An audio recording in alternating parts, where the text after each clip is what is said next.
गोजोन हामलायनायजों लोगोसे नोंथांमोनखौ गोदान खौराङाव बरायबाय। अन्नानै नोंथांमोना बे रादाबखौ जोबजासे नायलां। लोगोसे भिडिअखौ लाइक, कमेन्ट, शेयार आरो चेनेलाव गोदानै फैदोंब्ला साबस्क्राइब खालामनो गुरै खावलायबाय। दानिया फैदो लोगोफोर रादाबखौ मिथिलांनि। गिबि खौराङाव दङ आसाम सरकारा बैसागो खुंफुं आफादफोरनो 1,50,000 रां अनसुंथाइ होदों। क'क्राझाराव मोनद' असमिया रङालि बिहु खुंफुं आफादफोरनो आसाम सरकारनिफ्राय हरनाय 1,50,000 रांखान्थि अनसुंथाइखौ दिनै सानै एमएलए जिरन बसुमतारी आरो रबिराम नार्जारिया गथायबाय।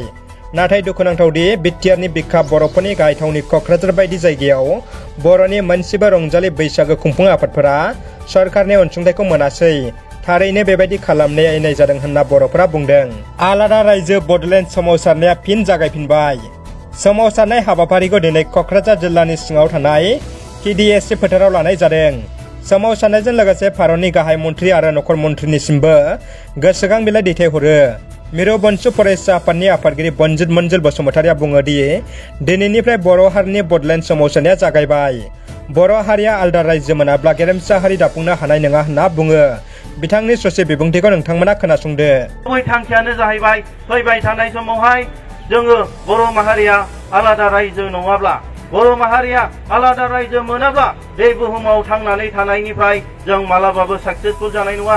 मालाबाबो जोङो दिनै बे बुहुमाव गेरेमसा हारि दानो हानाय नङा। बेनि थाखायनो फिन खेबसे जों ब्रैथि खेब फोर्थ फेज अफ बड'लेण्ड मुभमेन्टखौ दिनै आरम्भ खालामनो दिनै बे क'क्राझार डिस्ट्रिक्टनि स्पर्ट्स एस'सिएशननि गेवलां फोथाराव जोङो दिनै फिरफिला जोंनि बनसुनि फिरफिलाखौ बिरहोनायजों लोगोसे जोंनि मुंख्लंफोरनि जिउमाखौ जोङो बावनानै, जोंनि बड'फा उपेन्द्रनाथ ब्रह्मखौ बावनानै, जोंनि महात्मा गान्धीखौ बावनानै दिनै जोंनि आन्दलनखौ जों आरम्भ खालामबाय। सरकारि बर' बिजों फरायसालिफोरखौ रैखाथि होनो एबसुआ सांग्रांथि जादों।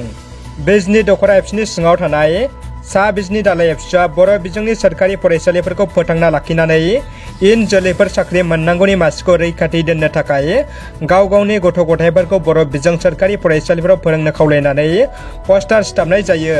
मख'नो गोनांदि आथिखालाव एम्फौ बेरनाय बायदि गावारि फरायसालि आरो इंराजि बिजोंनि फरायसालि खुलिनाया सरकारि बर' बिजोंनि फारसे खैफोद लाबोदों। गोबां बर' बिजोंफ्रा थैलांनायनि लामायाव फैबाय। दानिया फैदो गुबुन मोनसे खौराङाव। साद' बारग' एनएलएफबि सोद्रोमाफ्रा पुलिसनियाव सारेन्डार जानायखौ लाना एनएलएफबिनि गाहाय एमबाथाया रागा दिउ दिउ जोंखांदों। बिथाङा रागा जोंना बुंदों बेसोर एनएलएफबि नङा, डाकाति गुन्डा ग्रुपसो होनना। साननैसो एनएलएफबियाव थाना रां मोनैनि खारना मोजां मानसिनाव रां दाबिना मोजां मानसिखौ बुथारबाय आरो बिसोर थैजानो गिना एनएलएफबिनि आश्रय बिना सारेन्डार जाबाय होनना एमबाथाया बुंदों। बिसोरो डाकाति ग्रुपसो, बाराबा आंबो बिसोरखौ गावगोनसो होनना गोख्रों रागा जोंखांना आखायाव एके फटिसे लाना गिदिङो। बेसोरखौ एनएलएफबि दाबुं, बेसोर डाकाति ग्रुपसो होनना एमबाथाया रोखायै बुङो। गसाइगाव जिल्ला दुलाराय बर' हारिमु आफादा खौरांगिरि मेलनि गेजेरजों गोनांथार बाथ्रा फोसावदों। गसाइगाव जिल्ला दुलाराय हारिमु आफादा सोलिफु दाननि 15, 23 आरो 24 खालारफोराव रंजालि बैसागुखौ फालिनो साखाफारा जादों। नाथाय आसाम सरकारनि 1,50,000 राङारि अनसुंथाइखौ मोनैनि बिथांमोना दुखु मोननाय फोरमायदों।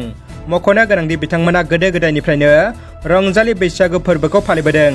नाथाय सरकारनि हेफाजाब मोनैया दुखुनांथाव होनना बिथांमोना बुङो। एबसुआ बर' माहारि, बर'नि हारिमु आरो माहारियारि फोरबो रंजालि बैसागुखौ बुहुमनि बिखायाव सिनायथि होनाय थांखिजों फैगौ एप्रिल दाननि 10 आरो 11 खालाराव साननैनि मेहेरगोनां हाबाफारिजों भारतनि राजधानि गोदान दिल्लीनि दिल्ली हाटआव आगु रंजालि बैसागु फालिनो थाखाय लाहार फाहार खालामगासिनो। बे रंजालि बैसागु फालिगोनखौ समायसार होनो बयखौबो बाहागो लाहैनो एबसुजों लोगोसे बर'नि जाखांफु फावखुंग्रि सुदेमसना रामसिंहारि आरो फेस्ला फावखुंगुर फैलाजे बरगयारिया बयखौबो खावलायहरदों। दानिया फैदो जोबथा खौराङाव।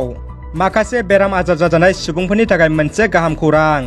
नोंथांमोना गोबां डाक्टार नायजानाबो मोजां फाहामथाय एबा सोखाजानायखौ मोनाखैब्ला सासे मोजां डाक्टारनाव खौरां लाहरना थांनो हागोन। बे डाक्टारा काजलगाव जोहोलाव सोमला बसुमतारी सिभिल हस्पिटालावबो नायो। नाथाय गावनि न'नि चेम्बाराव जोबोद मोजां नायो। रांफोराबो खमावनो जायो। डाक्टारनि मुङा डक्टर पिएन पाटेल। चिरां जिल्लानि सापागुरिनि एसे सोनाब थांना खोलाहा दलाइगावआव। बिथां डाक्टारनि मबाइल नाम्बारा 9435020222। बेवहाय मोजां सोंहरनो हागोन। गासै बेमारखौनो बिथाङा नायजोबो। अर्थ'पेडिक मेडिसिन आरो इउर'पियान मेडिकेलनिफ्रायबो गनायथि मोननाय। नोंथांमोना खौरां लाहरग्रो। नखराव बा गामियाव बेमार आजार जादोंब्ला बिथाङा मोजां फुल केयार रिक्स लायो आरो नायो। रादाबा एसेनोसै लोगोफोर, रादाबखौ जोबजासिम नायनायनि थाखाय गासिनिसिमबो साबायखर आरो गोजोन हामलायनाय थाबाय। जै बर' हारिनि गोजोन्थों।